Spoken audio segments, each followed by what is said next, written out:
Welcome to ఎన్టుడే news. ప్రతి క్షణం ప్రజల పక్షం. ఇక్కడ విచ్చేసిన మీడియా మిత్రులందరికీ హృదయపూర్వక నమస్కారాలు తెలియజేస్తూ, బీసీలకు సంబంధించి 5 ప్రధాన డిమాండ్లను నెరవేర్చాలని ప్రభుత్వం ముందు, ముఖ్యమంత్రి చంద్రబాబు నాయుడు గారి ముందు పెట్టినప్పటికీ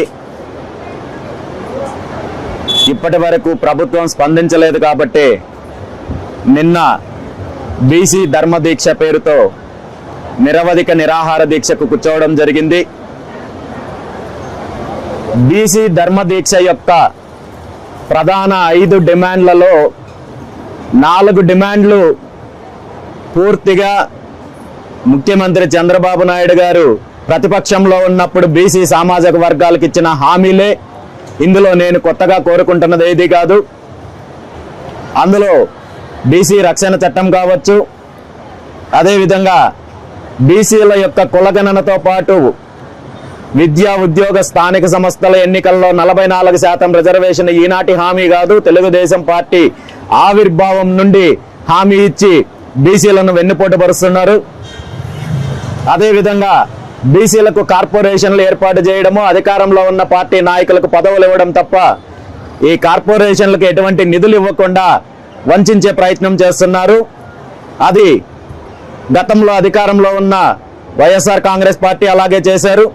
ఈరోజు అధికారంలోకి వచ్చిన తెలుగుదేశం పార్టీ బీసీలు మాకు వెన్నెముక అని చెప్పుకునే ముఖ్యమంత్రి చంద్రబాబు నాయుడు గారు బీసీలకు ఇచ్చిన హామీలను నెరవేర్చకపోగా బీసీల వెన్నెముక విరిచే ప్రయత్నం చేస్తున్నారు, బీసీలను వంచే ప్రయత్నం చేస్తున్నారు, బీసీల పైన కుట్ర రాజకీయాలు చేస్తున్నారు.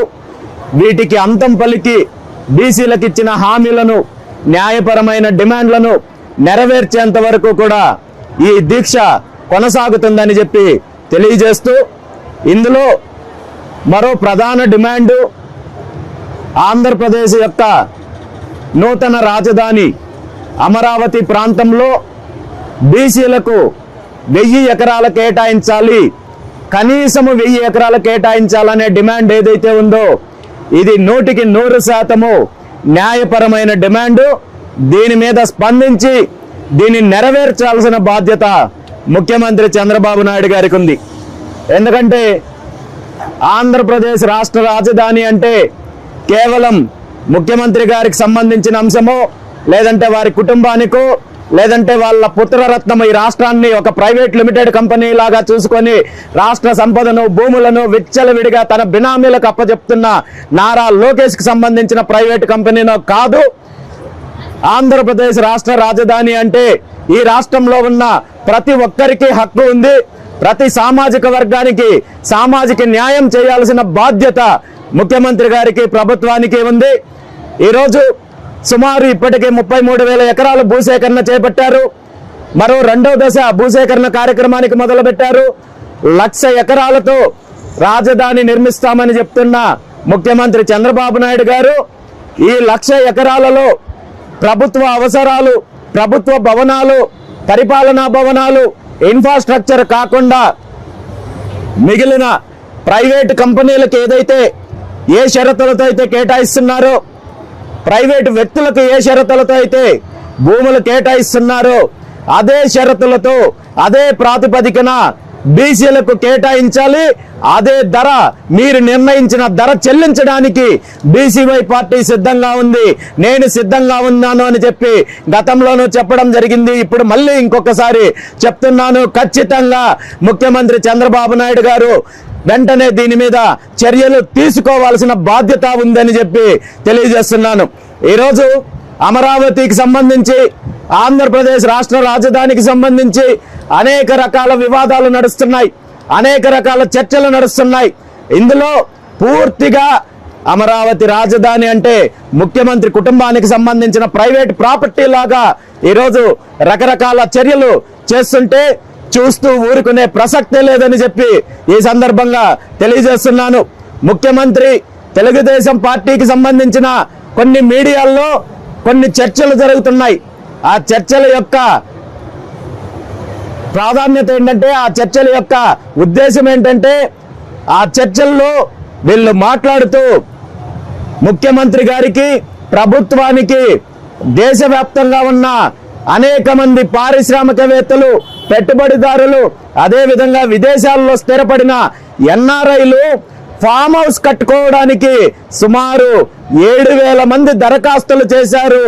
అవన్నీ కూడా పరిశీలనలో ఉన్నాయి, ప్రభుత్వ పరిశీలనలో ఉన్నాయి అని చెప్పి ఈరోజు తెలుగుదేశం పార్టీకి సంబంధించిన మీడియాలో కథనాలు వస్తున్నాయంటే నిజంగా అమరావతి రాజధాని అనేది ప్రజా రాజధానినా, అన్ని సామాజిక వర్గాలకు సంబంధించిన రాజధానినా, లేదంటే ముఖ్యమంత్రి గారి కుటుంబానికి, వారి కుమారుడికి సంబంధించి, లేదంటే ఫామ్ హౌస్లు కట్టుకోవడానికో, లేదంటే మీరు మీ పార్టీ నాయకులు గతంలో మాట్లాడిన విధంగా రేవ్ పార్టీలో లేదంటే బీచ్లలో చేసుకునే పార్టీలకు సంబంధించిన వ్యవహారాలు ఏమైనా రాజధాని పేరుతో ఇక్కడ నడిపించడానికి సిద్ధపడుతున్నారో దీని మీద స్పష్టత ఇవ్వాల్సిన బాధ్యత ముఖ్యమంత్రి గారికి ఉందని ఈ సందర్భంగా తెలియజేస్తూ, ఈరోజు రాజధాని అంశంలో అందరికీ న్యాయం జరగాలి, అన్ని సామాజిక వర్గాలకు న్యాయం జరగాలి. గతంలో హైదరాబాద్లో జరిగిన కుట్రలు, హైదరాబాద్లో జరిగిన దోపిడీ, హైదరాబాద్ రాజధానిలో జరిగిన సొంత కేటాయింపులు ఏవైతే ఉన్నాయో అలాంటి పరిస్థితి అమరావతిలో రానిచ్చే ప్రసక్తే లేదు. దీని మీద ఎంత దూరమైన పోరాటం చేయడానికి సిద్ధమని చెప్పి తెలియజేస్తూ, ఈ 5 ప్రధాన డిమాండ్లు కూడా ప్రభుత్వం నెరవేర్చాల్సిన బాధ్యత ఉంది. నిన్న మొదలుపెట్టిన బీసీ ధర్మ దీక్షకు రాష్ట్రంలో ఉన్న ప్రధాన బీసీ సంఘాలు కావచ్చు, ప్రజాప్రతినిధులు కావచ్చు, అదేవిధంగా ఆంధ్రప్రదేశ్తో పాటు తెలంగాణ నుండి ఇచ్చేసిన బీసీ నాయకులు, మేధావులు, జాతీయ నాయకులు, మేధావులు అనేక మంది ఈ న్యాయపరమైన డిమాండ్లకు కూడిన ఈ బీసీ ధర్మదీక్షకు మద్దతు ఇస్తున్నారు. ఈరోజు మాజీ రాజ్యసభ సభ్యులు శ్రీ విజయసాయి రెడ్డి గారు బీసీ ధర్మదీక్షకు పూర్తి మద్దతు ప్రకటించినందుకు ఆయనతో పాటు ఎవరైతే ఈ దీక్షకు మద్దతు ప్రకటిస్తున్నారో వాళ్ళందరికీ కూడా ప్రత్యేకంగా ధన్యవాదాలు తెలియజేస్తూ, కృతజ్ఞతలు తెలియజేస్తూ, ఖచ్చితంగా ప్రభుత్వం దిగి వచ్చేంత వరకు కూడా ఈ దీక్ష కొనసాగుతుంది. ప్రభుత్వం ఈ బాధ్యత ఈ డిమాండ్లను నెరవేర్చాల్సిన బాధ్యత ప్రభుత్వానికి ఉందని చెప్పి తెలియజేస్తూ సెలవు తీసుకుంటున్నాను. Thank you very much.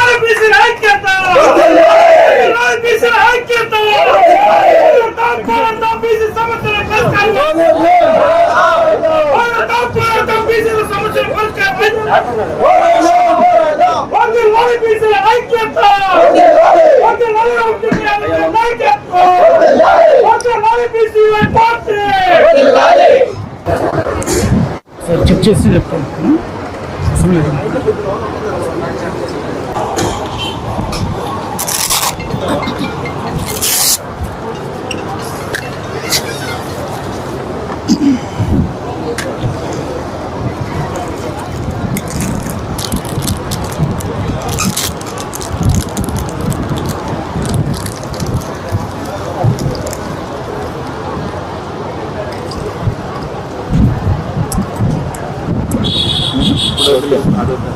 మళ్ళీ చూద్దాం, సాయంత్రం రేపు చూద్దాం, సెకండ్ అయినా రేపు చూద్దాం. అదే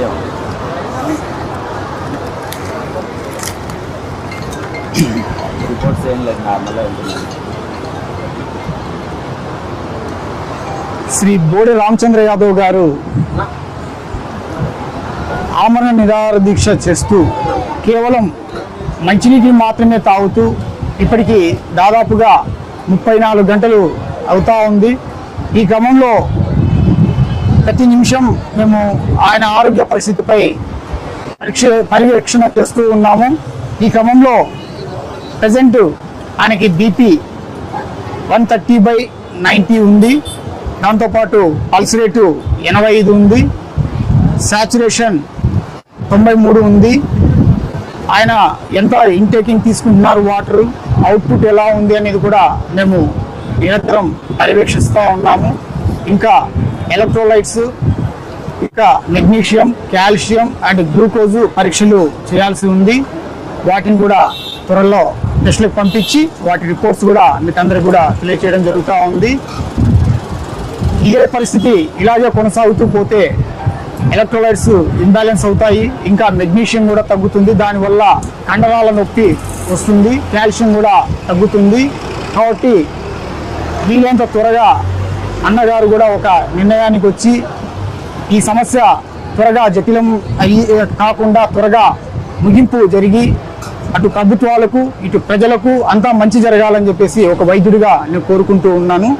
మళ్ళీ రిపోర్ట్స్ అన్నీ వచ్చిన తర్వాత సార్ గారి హెల్త్ స్టేటస్ అనేది మీకు తెలియజేయడం జరుగుతుంది. Thank you.